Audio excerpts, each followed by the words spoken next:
I would never call myself a UFC fan.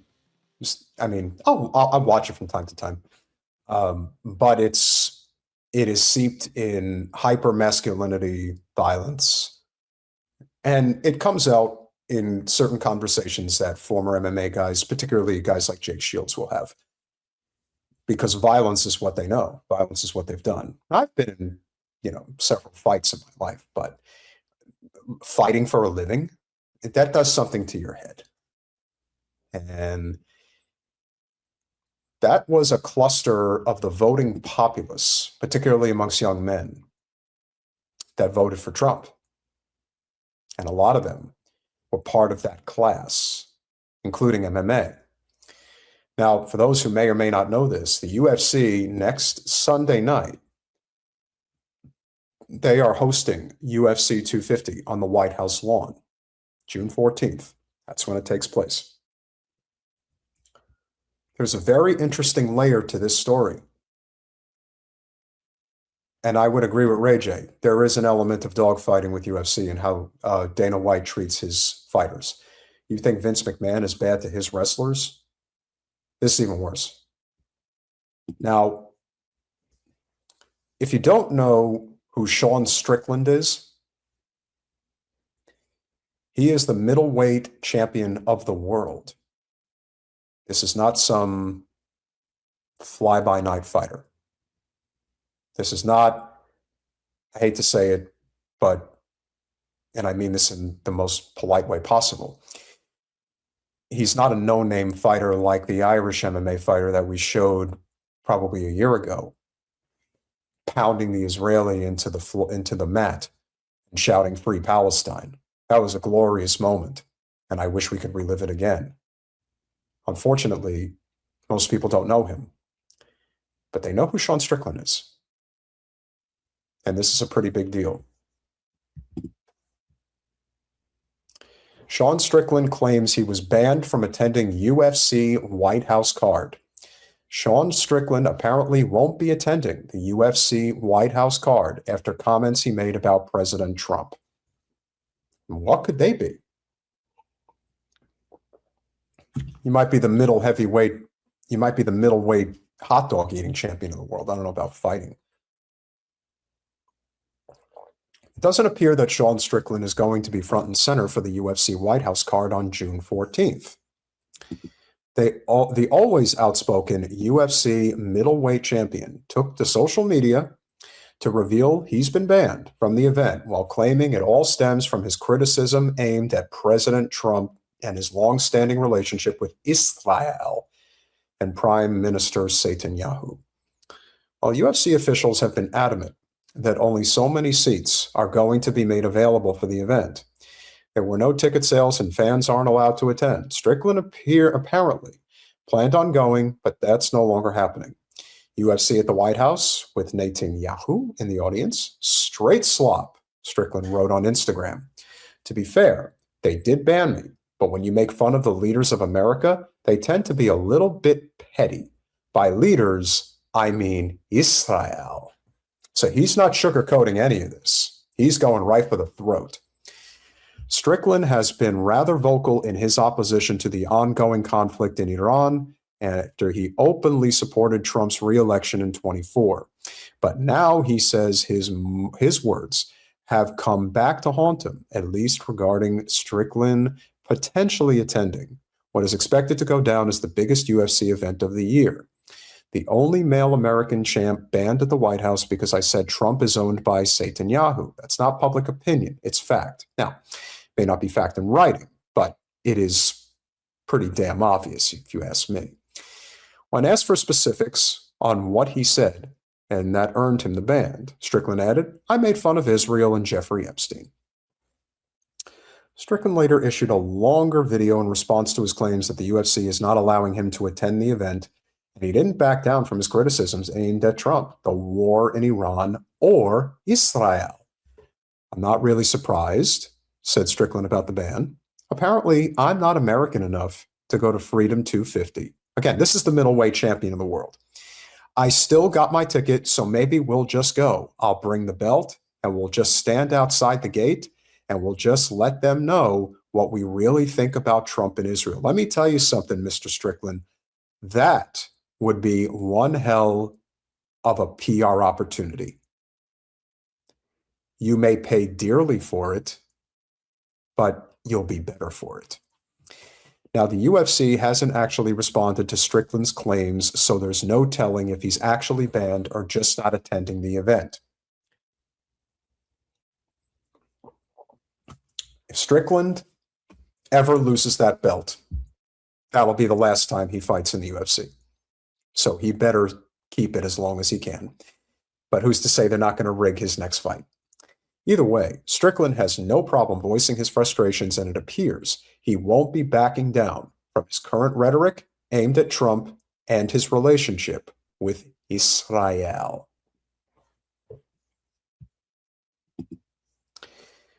Mr. Strickland decided to get cute with his commentary earlier, I believe, this afternoon. I'm not surprised, but I got the call. I got the call. The UFC higher-ups called me, big names, and they said, Sean, I got to apologize, but you're not Israeli enough to go to UFC 250 Israel edition. The White House didn't clear you. And I'm not really surprised, I'm not really surprised. So, I think moving forward, I would like to just apologize to Israel. I'd like to say I'm sorry, I'd like to apologize to Trump, and I just want to prove that I'm Israeli enough for you guys. Like, for instance, whenever the list disappeared and Trump goes out there and says to everybody that he can't really go into it because people that by association will get prosecuted and their names will be tarnished. I want to apologize because, I don't want them to be prosecuted. Or, when Trump goes and bombs the fuck out of Iran that no Americans agree with, that costs Americans $5,000 to $15,000 to go fight Israel's war, I want to apologize.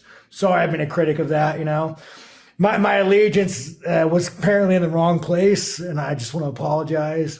Or when Trump goes out there and says, hey, Trump, your approval ratings are the lowest it's ever been across all demographics. And Trump says, well, you know what? I have a 99% approval rate in Israel. I want to apologize, and I want to repent, What you really should say is, I apologize for not going after you harder. That's what he's really saying. Apparently, I'm not American enough to go to Freedom 250, but I still got my ticket. So maybe we'll just go. I'll bring the belt, and we'll just stand outside the gate, and we'll just let them know what we really think about Trump and Israel. You should. In fact, if you were to do that, it would be glorious. It would be beautiful and spectacular.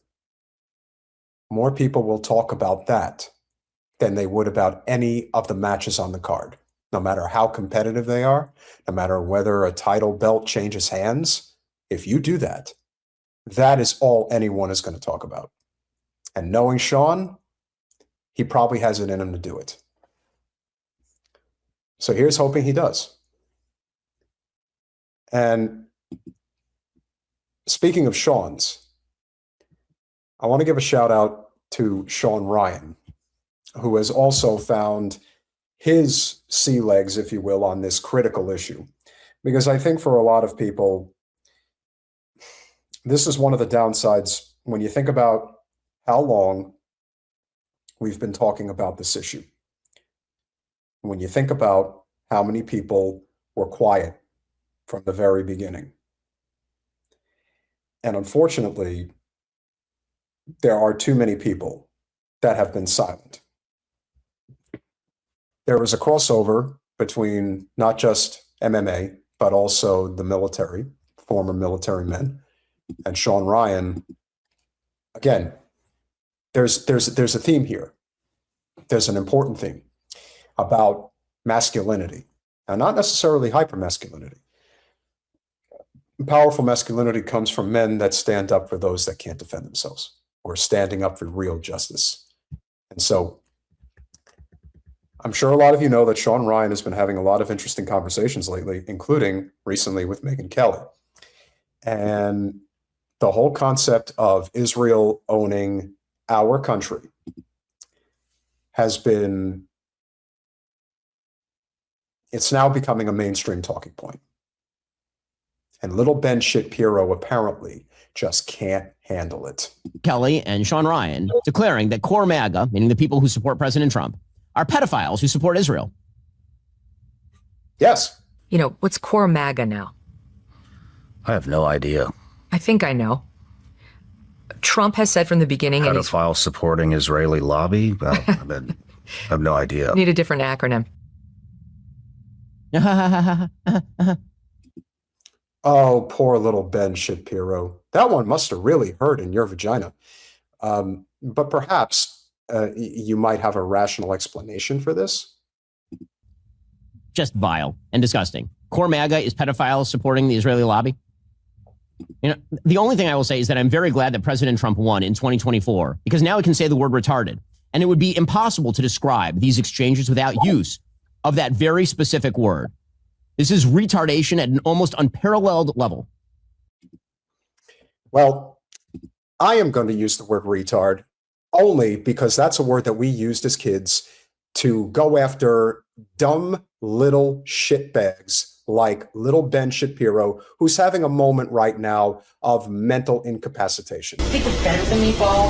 You think you're hanging there all day, you're higher than me, you're better than me? Yeah, well, I don't miss you. You're not. I'm a father. I can think that you are not better than me at all. Yeah, I'll teach you.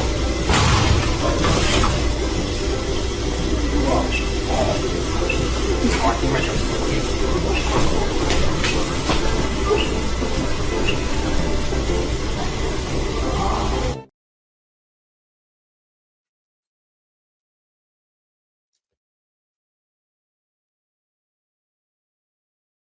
I get a certain sense of satisfaction knowing that he is not a happy boy, knowing that he's lost a lot of money, lost a lot of support, lost his binky, lost his diaper, lost his it's like a blanket. There's like a word for that. But he's an unhappy little boy, and he's got more to say. Truly. And then, of course, the idea here is that it's all about Israel. It's always and forever all about Israel because this is the thing that gets them clicks. Go get them clicks. Girl, you got to get them clicks. Okay, now, the point.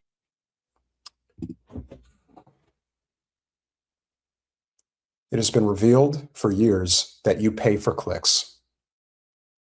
Get them clicks. Yeah, at least people try to do it organically like us. You, on the other hand, are so pathetic that you actually have to have it paid for. God, you really are the worst stereotype of a Jew. Like you really are. Like you're all of it. And then some. See, when you're chosen, you can pay for it. But everybody else has to earn it. You know, drag.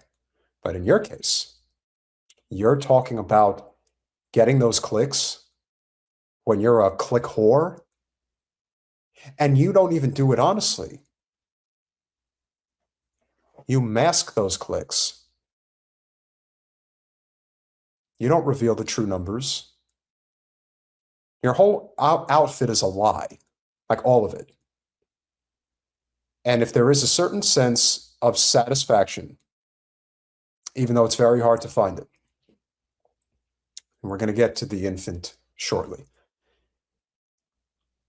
If there is any satisfaction we can take, it's knowing just what a miserable little fuck little Benny boy really is. And how much this is hurting him. Because we know it's hurting him. Because he's never going to recover from it. Shapiro is a test case in what will happen to the entire Israel cause, the Zionist cause. Shapiro is never going to recover from this. Ever. It's not a question of if he collapses, it's when. When is he no longer financially viable? And even then, it doesn't matter because this is not why he's on YouTube. This is not why he has the Daily Wire. This is not why he's a multimillionaire living in Boca Raton, Florida.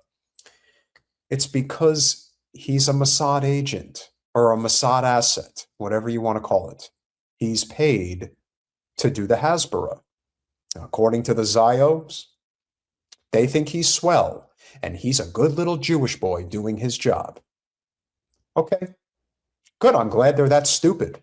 I'm not going to say the R word in this context, but they're certainly morons. So I hope he keeps speaking, and I hope he keeps bitching and complaining, because the more he does it, the more we get to a consensus amongst the people that we don't want to deal with the likes of him anymore. Unfortunately, there's a lot of them, and a lot of them have a lot of money and a lot of power. So there's a lot of walls we got to, run through. But his collapse is pretty satisfying. That I'm making here, the reason that I bring this up is not just to rip on Meghan, although, frankly, it's I will say, I told you so. But the reason that I bring this up is because you know what hasn't happened? Megyn Kelly's politics here, or Tucker Carlson's, or Candace Owens, fresh from Moscow. Those politics have not infused the Republican Party. The Republican Party has divided itself off from that. They are not following these people down the primrose path. You are not seeing Tucker Carlson's favored candidates win wide scale across America. You are not seeing that happen. You're not seeing the Republican Party embrace the politics, the bizarre, conspiratorial, anti-Israel bullshit. You're not seeing that happen. You are seeing that happen. You're seeing it happen in a pretty profound way. You think because you have a few victories in the short run, when all of the money and the fact that Trump endorses these candidates and still has gravitas amongst the older base, you think that lasts? It's not going to last. He knows that. So this is all projection on his part. Do you think that the people that are righteous about what's going on and are fighting for the future of this constitutional republic, you think they're going to stop? Look at the Albanians, little boy. You think they're going to stop? They're not. We're just getting started. You, on the other hand, are getting tired. You're getting tired of this. And eventually we're going to force you to quit. Maybe you'll keel over. Who knows? But make no mistake. Thomas Massie didn't lose. He just woke up a bigger portion of the country. So in reality, he won. And he knows that. From the Republican Party. You're seeing them excised. Now they're out there making common cause with Anna Kasparian. I think that we are moments away from the Megyn Kelly Hassan Piker crossover episode. I think that's where we're going here. I mean, there is a reason why Russia Today is reposting Megyn. If you want to, it's not as though the Russian op here is particularly subtle. It is not. Russia Today literally reposted that clip. Quote, MAGA will feel the way I want them to feel. Megyn Kelly on Trump pivot. But now he's defined MAGA as agreeing with Mark Levin, meaning your main issue is what's best for Israel. You must be a neocon. MAGA is dying. MAGA equals pedophiles supporting Israeli lobby. All of that being put out by Russia Today because they love this stuff. This is their favorite. This is their op. Again, the politics of Megyn Kelly and Sean Ryan and Tucker Carlson and Candace Owens are indistinguishable from the politics of Hassan Piker at this point. Or Megyn Kelly and Sean Ryan declaring that core MAGA. That is a real level of cope. In a big way. And again, Hassan Piker is an easy target because he does a lot of the same things for the Democratic establishment that little Benny does for the Republican establishment. But again, you can have MAGA. You could call it whatever you want. America first is the future, not MAGA. MAGA is whatever I want it to be. Okay, fine. Well, we kind of knew that was the case anyway. But that tried and true patriotism, that can be whatever anybody wants it to be. It doesn't have to be under the moniker of MAGA. And remember, this is why I understand that a lot of times in politics, people tend to have short-term memory. They don't recall how Trump was yesteryear. I do. I paid very close attention to Trump's run in 2015 and 2016 as I was watching Bernie's run. And I can tell you that Trump stole a lot of rhetoric from Bernie. That's where he got most of it from. This is why the likes of Little Ben, Mark Levin, Lindsey Graham, Ted Cruz, Marco Rubio, John Kasich, and, many others. They all said, doom and gloom. We go down the road of Trump, and this is what's coming. Well, once Trump pivoted on Israel, it all changed. The language changed, the attitude changed. Remember, one of the key lessons of politics is that whatever Little Ben is supporting, support the opposite. That's always a safe squeeze. And as we have seen, Little Ben supports causes that anyone who is pro-American is not going to support. He doesn't really have anything left. And that's the downside. That's the real downside to what he's trying to do here. And I'm not at all surprised. This is the act of a desperate man. Ben Shapiro knows that he is on borrowed time as a influential podcaster, because I don't know who the hell in the future is going to want to break bread with him. He's toxicity of the worst kind. And that's the danger.